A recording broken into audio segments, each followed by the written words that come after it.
Por Dentro do Assunto, com o Padre Ednei Batista. Oferecimento: Peregrinos Viagens e Itiquira Turismo. Peregrinação para todos. Para esclarecer as suas questões e dúvidas em relação à Igreja Católica Apostólica Romana, a mensagem apresenta Por Dentro do Assunto, com o Padre Ednei Batista. Então, para começar agora, nesse momento aqui pela Rádio Mensagem e também pela Web Rádio Pés de Cristo da Paróquia Espírito Santo, com produção de Donizete Eugênio, apresentação de Carlos Lucena e Padre Ednei Valdo Batista. Padre, sua bênção, bom dia. Bom dia, Deus o abençoe. Deus abençoe também a todos os nossos amigos e amigas que conosco fazem mais uma edição do Por Dentro do Assunto. Pois bem, com os auxílios técnicos do Márcio Buim, a gente continua com mais uma edição do Por Dentro do Assunto. O povo de Deus poder entender mais e melhor a sua fé, a sua Igreja Católica Apostólica Romana. É esse o intuito, então? Sempre, né? Ajudando o povo a compreender aquilo que crê para crer melhor.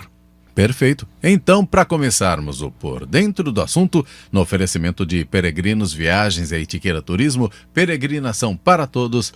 Padre, hoje as perguntas, pelo menos dando um descanso para os telefones, hoje serão as perguntas que vieram e foram muitas. Sim. Pelo WhatsApp, certo, Padre? Sim. E aquelas perguntas que não derem para ser respondidas hoje, com certeza, na próxima edição, Padre Ednei vai nos auxiliar nisso.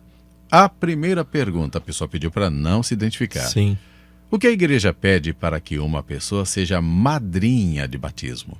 Então, as exigências para ser padrinho ou madrinha de batismo, também de crisma, é que a pessoa seja maior de 16 anos, católica, batizada, portanto, crismada, e se for casada, que o seja na igreja, né? Pode ser uma pessoa solteira, pode ser um casal solteiro, mas se uma das partes for casada, quer dizer, tenha convivência com uma outra pessoa, que o seja casado na igreja, não pode ser casado só no civil. Então são essas as exigências para exercer esta função. E por que isso? Porque o padrinho, ele é um companheiro, alguém que vai ao lado da pessoa, apoiando-a, sendo para ela um exemplo, um testemunho, um incentivo na vivência da fé. Agora, se a pessoa não vive a fé, como é que ela vai incentivar o outro a fazê-lo? Se ela também carece de ser formada, iniciada naquele caminho, como é que ela vai apoiar o outro? E ela também faz às vezes do pai e da mãe, né? Por isso padrinho, madrinha, paizinho, mãezinha, que na ausência do pai e da mãe iriam substituí-los na educação da fé daquela criança, daquela pessoa que foi batizada. Então, por isso, essas exigências da igreja. Respondida a sua pergunta, viu? Mais uma outra. Quem faz é o Pedro Leite Júnior. Posso acender velas para santos dentro de casa nas minhas novenas? Os espíritas dizem que não é recomendável acender velas em casa porque se atrai espíritos que estão na escuridão. É verdade, padre? Ué, eu não sou espírita, então eu não comungo desse pensamento dos espíritas. E acho que todo aquele que é cristão e católico, ele deve se basear no pensamento cristão católico, não no que dizem os espíritas ou qualquer outro grupo que fale alguma coisa. Não tem nada a ver. A vela, ela é um símbolo. Símbolo do quê? Símbolo da nossa fé, símbolo da luz de Deus em nossa vida, símbolo do nosso amor a Deus, né? E até mesmo do nosso compromisso com Ele e com os santos. Então, quando eu acendo uma vela, eu estou desejando a luz de Deus na minha vida e eu estou manifestando que eu creio nele e quero viver segundo a sua vontade. Quando eu faço uma novena, quando eu vou rezar, mesmo que pedindo a intercessão de um santo, eu posso também acender uma vela. É lógico que a gente precisa tirar a mentalidade mágica. Os santos não precisam de vela, como Deus também não precisa, nem os mortos. Mas é um símbolo da nossa oração, é um símbolo da nossa fé, é o símbolo da nossa confiança, é o símbolo do nosso amor, né? E o ser humano, na sua verdade mais profunda, ele tem necessidade dos símbolos. né? Ele se mostra, ele mostra seus sentimentos, mostra os valores que vão dentro dele através dos símbolos. Então, por que a gente acende uma vela diante da sepultura de um ente querido? Porque expressa o nosso amor, a nossa saudade, a nossa ligação com aquela pessoa e a nossa prece por ela. E ao mesmo tempo, a nossa fé de que ela não está morta, acabada ali, mas está em Deus, continua viva junto a Deus. Então é um símbolo. Eles não precisam, mas a gente precisa para a gente tomar consciência do que a gente está sentindo, do que a gente está vivendo ali. Então uma pessoa pode acender velas dentro de casa, sim, para fazer sua novena, para fazer suas orações. Não pensando que a vela é que vai fazer com que o pedido da novena ou da oração seja atendido, mas que aquela vela seja um símbolo que reforce os meus sentimentos, a minha confiança, tudo aquilo que eu expresso com a oração. Então não existe nenhum problema. Eu só diria que é preciso tomar cuidado para não deixar velas acesas dentro de casa, correndo o risco de que aquilo possa incendiar a casa, sobretudo se estiver perto de material inflamável, se o vento tocar a vela e ela cair e queimar outras coisas. Então, esse cuidado é preciso ter, daí porque não seja bom acender vela dentro de casa, mas não por questão de atrair espíritos. Os espíritos estão numa dimensão diferente da nossa e certamente não podem entrar na nossa dimensão e nem criar problemas para nós. Assim nos ensina a fé cristã católica. Eu não conheço a doutrina de outras experiências de fé e mesmo que conheça, para mim o que vale é o que pensa o cristianismo e o catolicismo. Obrigado, Pedro Júnior, por sua pergunta. Mais uma que vem chegando, padre. Também pediu para não ser identificado. Padre, bom dia. Sobre o pecado por impulso, acabei ofendendo o meu pai, o que pode ser caracterizado como grave. Mas foi realmente por impulso, sem consciência. Nesse caso, estou em pecado mortal?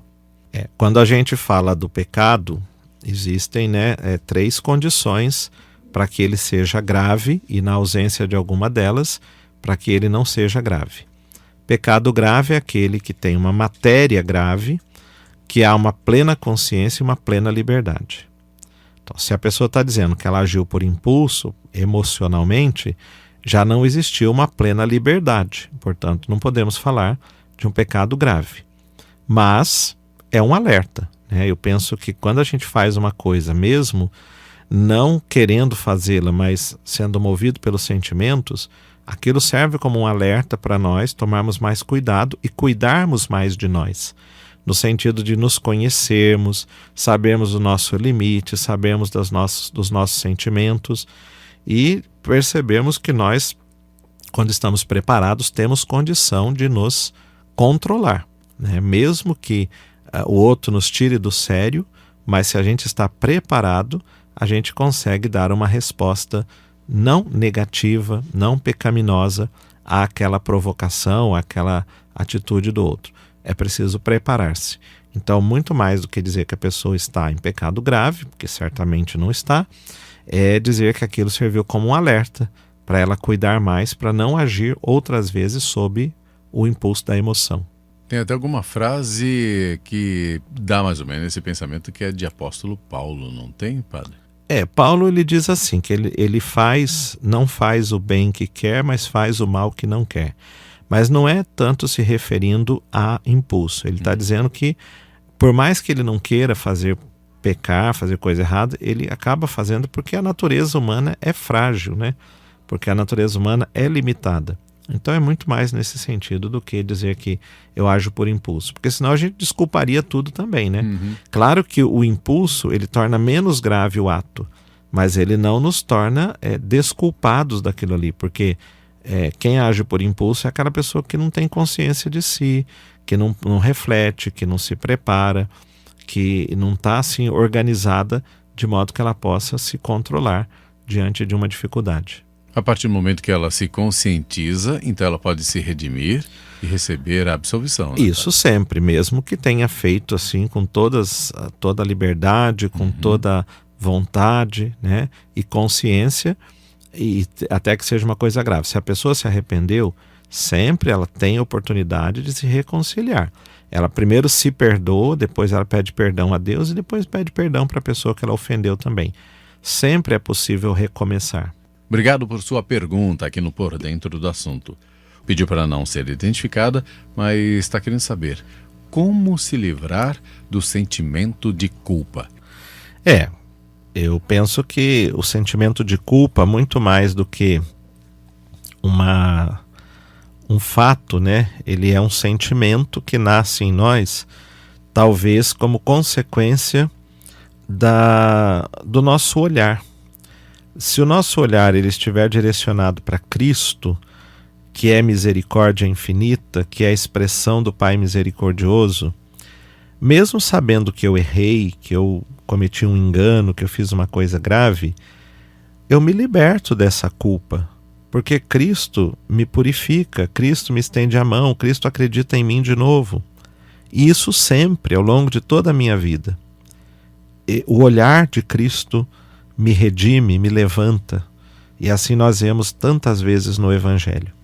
Agora, se o meu olhar estiver centrado em mim mesmo, numa atitude egoísta, fechada, então a culpa vai ficar me corroendo, porque eu não admito, eu tenho de mim uma imagem tão elevada que eu não admito que eu tenha chegado àquele ponto, que eu tenha feito aquela coisa, que eu tenha errado. Então o sentimento de culpa muitas vezes ele revela uma pessoa centrada em si mesma. E aí quem é centrado em si mesmo é igual o cachorro que fica correndo atrás do rabo. Nunca sai do lugar, nunca alcança nada e fica se maltratando, fica sofrendo. E daqui a pouco começa a culpar os outros também, porque acha que os outros é que não fazem nada para que a pessoa chegue ao seu objetivo. Então, para mim, uma coisa que ajudaria muito a vencer o sentimento de culpa seria centrar o olhar em Cristo. Olhar para a bondade, para a misericórdia dele, para a mansidão com que ele trata a todos, inclusive os mais pecadores, os mais errados. Ele acolhe, ele estende a mão, ele abre caminho. Nesse olhar para Cristo, nós vamos sendo levantados, libertados, nós vamos para frente. Agora, ficar centrado em si não dá certo. E uma segunda coisa que eu diria que ajudaria muito a vencer o sentimento de culpa é um trabalho psicológico, uma terapia. Porque às vezes a pessoa ela entra num ritmo até doentio, né? Psicologicamente falando. E aí precisaria de uma ajuda técnica, de um profissional, para libertar a pessoa desse emaranhado que o próprio psicológico dela criou para ela.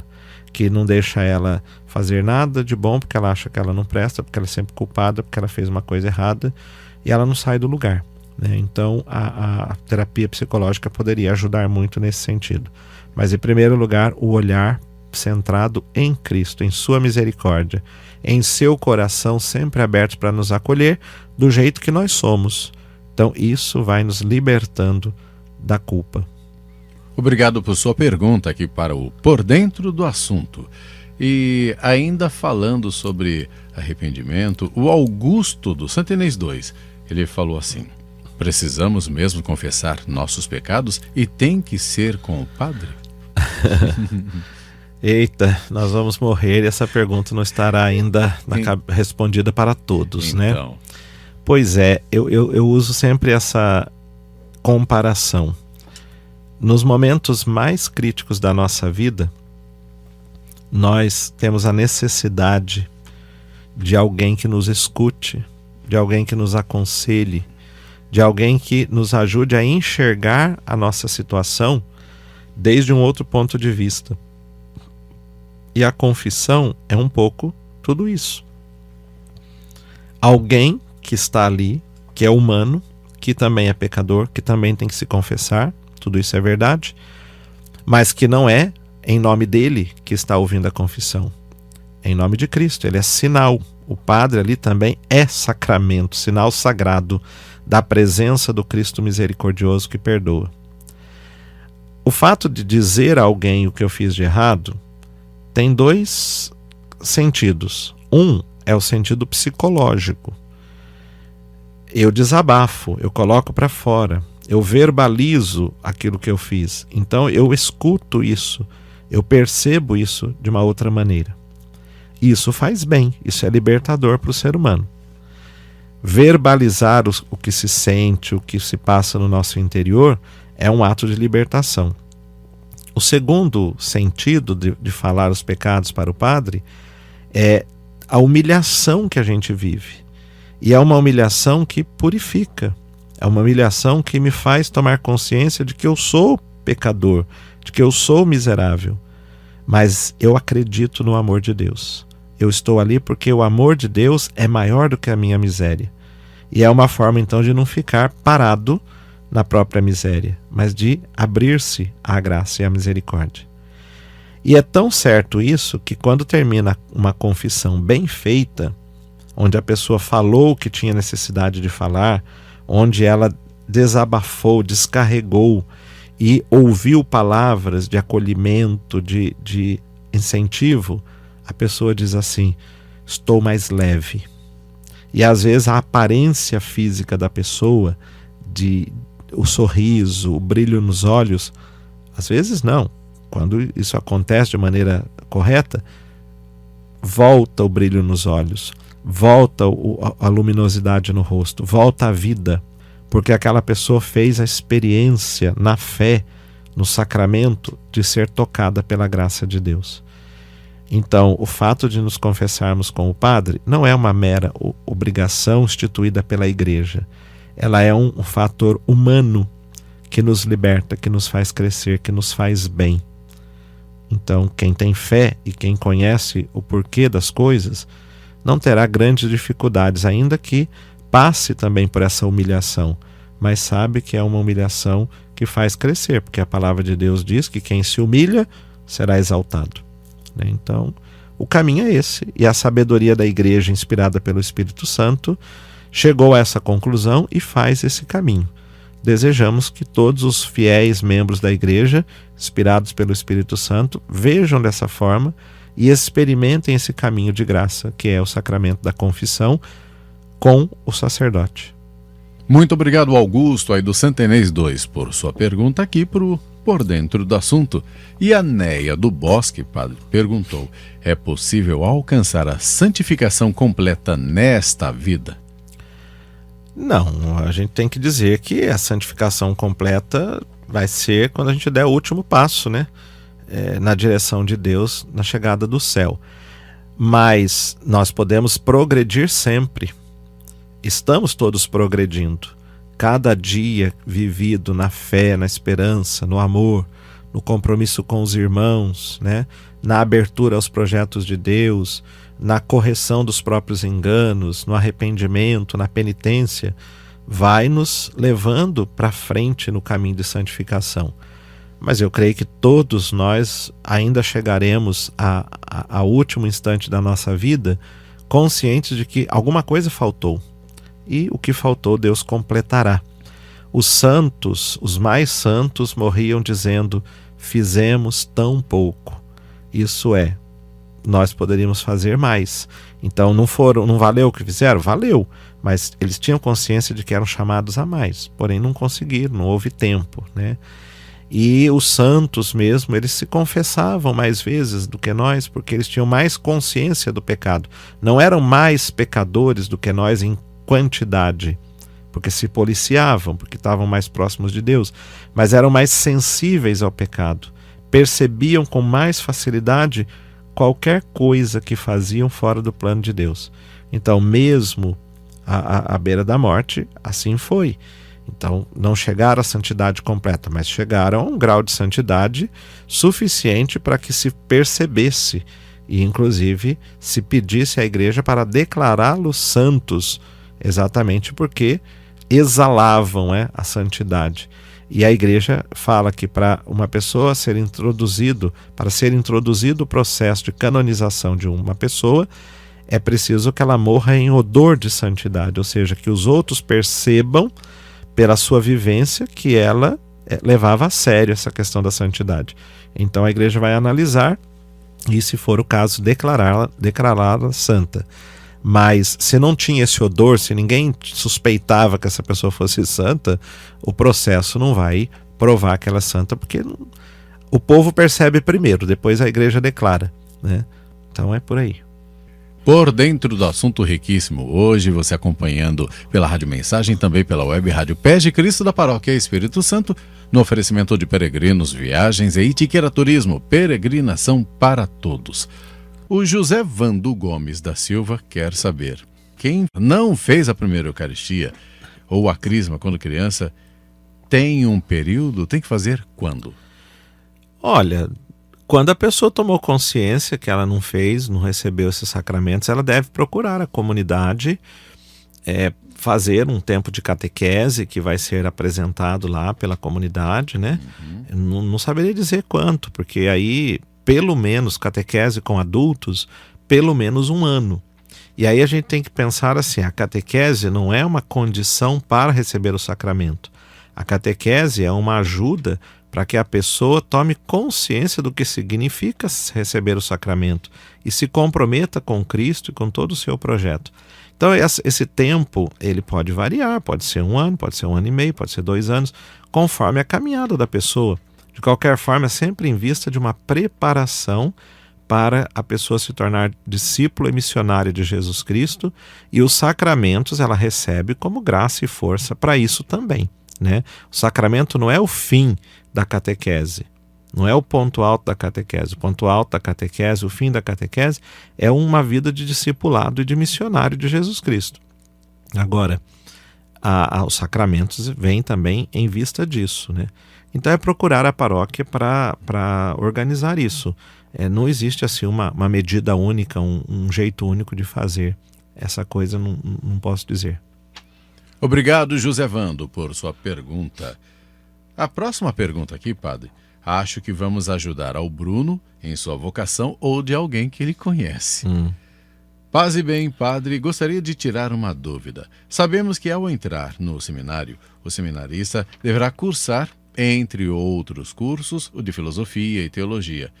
Gostaria de saber se ao entrar, se ele já tivesse, por exemplo, faculdade de filosofia, o tempo da sua entrada até sua ordenação seria menor?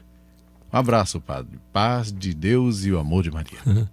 Então, se ele já tiver, né, um dos cursos ali, certamente ele não vai ter que fazer de novo.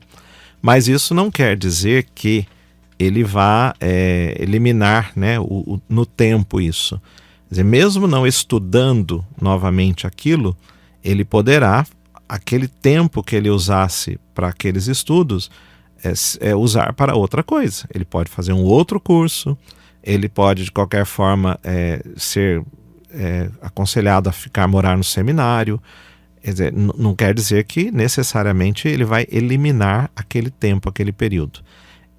Cada caso é um caso. Normalmente nós não temos essas situações. São casos esporádicos. Mas quando vem um caso desse, se a pessoa realmente tem vocação, é estudado, é refletido, né, e é proposto um caminho. Então não é uma regra que vale para todos e sempre. Se já tem o curso, porque senão alguém poderia estudar filosofia, depois estudar teologia e chegar e dizer, estou pronto para ser ordenado. Isso certamente não acontece, porque além dos estudos, a pessoa precisa também de uma convivência em comunidade, no seminário, precisa de uma experiência pastoral, precisa de um acompanhamento personalizado, espiritual, por parte do reitor, né? Então, tudo isso se faz também no tempo. Não é uma coisa que a pessoa só demonstra nos estudos. Então, cada caso é um caso. A Bruna Souza. Ô Bruno, obrigado, viu? De um Bruno para a Bruna agora. Ela quer saber qual é o posicionamento da igreja em relação às pessoas que têm alguns dons. O que elas devem fazer?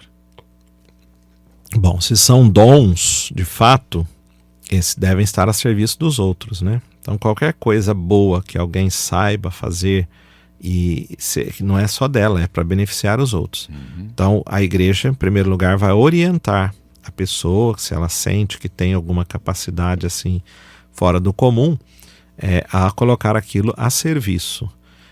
E normalmente nunca ficar falando disso, né? Ela vai colocar a serviço de uma maneira discreta, não colocando nos noticiários, eu sei fazer isso, eu tenho esse dom, eu tenho essa capacidade, né? Quem de fato tem um dom, ele não gosta de ficar alardeando isso. Ele usa sim para o bem dos outros quando lhe é pedido, mas não fica falando disso porque exatamente fica chamando a atenção sobre si mesmo. Então, um exemplo, uma pessoa que tem até o dom da cura, né, e ela reza pelos outros e os outros ficam bem. Mas normalmente essa pessoa, se ela realmente tem um dom, ela não fica falando, eu tenho dom, viu? Se quiser vem aqui que eu vou curar você. E acabar comercializando. O contrário é, se a pessoa começa a falar muito, a gente pode duvidar se ela tem o dom mesmo. Porque ela pode estar usando aquela ideia para chamar a atenção sobre si. E normalmente quem tem o dom não fica publicando isso. Então é submeter-se às autoridades da igreja, ao padre, se for o caso até ao bispo, né, para que as orientações sejam dadas e a pessoa use aquilo para o bem, mas nunca para ficar chamando luzes sobre si. Por dentro do assunto, aqui na Rádio Mensagem, também pela web Rádio Pés de Cristo, da Paróquia Espírito Santo, no oferecimento de peregrinos, viagens, Itiquira Turismo, peregrinação para todos. E você esclarecendo as suas dúvidas em relação à sua fé. O Pedro Paulo Araújo, ele quer saber, na igreja do sétimo dia diz que Jesus é São Miguel e São Miguel é Jesus. Isso é verdade? Então, eu falo como eu respondi agora há pouco, né? O que dizem nas outras igrejas não serve para nós. O que serve para nós é o que diz a Igreja Católica. A Igreja Católica é muito clara em dizer que Jesus Cristo é o Filho de Deus, a segunda pessoa da Santíssima Trindade, Deus, portanto, que se encarnou no seio da Virgem Maria e é o nosso Salvador. Enquanto que São Miguel, São Gabriel, São Rafael e outros anjos, são criaturas divinas, não são deuses, né? E estão submetidos à autoridade de Deus. Então, é esse o ensinamento da Igreja Católica e é esse que vale para nós. Se em outros lugares dizem coisas diferentes disso, não vale para nós. Obrigado, Pedro Paulo, por sua pergunta. Padre, riquíssimo por dentro do assunto de hoje. Quero agradecer mais uma vez essa força que nos dá para que possamos entender mais e melhor a nossa fé. E o tempo voou hoje, Padre, voou mesmo. Então, a sua bênção. Tá bom, eu quero abençoar a todos com a bênção que Deus também me concedeu através do meu ministério, desejando que, conduzidos pelo Espírito Santo, continuemos nosso caminho de fé, testemunhando Jesus Cristo e mostrando-o presente entre nós a todos. Abençoe-vos o Deus Todo-Poderoso, Pai e Filho e Espírito Santo. Amém. Deus abençoe hoje e sempre também, Padre. A nós, muito obrigado. A todos nós. E, povo de Deus, se a sua pergunta não foi respondida hoje, não se preocupe, nas próximas edições você poderá ter a sua pergunta respondida. E quem perdeu o programa de hoje, pode daqui a pouquinho também acessar o facebook.com/radiomensagem, que estará lá também disponível não só essa edição, mas outras edições anteriores também. Mais uma vez, encerrando o Por Dentro do Assunto e aguardando a próxima quinta-feira, 11h30 da manhã, aqui na Rádio Mensagem, também pela web Rádio Pés de Cristo da Paróquia Espírito Santo, no oferecimento de peregrinos, viagens, Itiquira Turismo, peregrinação para todos, com produção de Donizete Eugênio, apresentação de Carlos Sena e Padre Ednei Evaldo Batista, auxílios técnicos de Antônio Márcio Buim. Ficamos por aqui.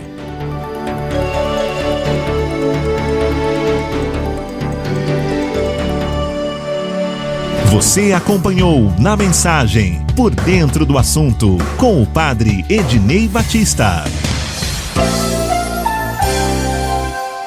Por Dentro do Assunto com o Padre Ednei Batista. Oferecimento: Peregrinos, Viagens e Itiquira Turismo. Peregrinação para todos.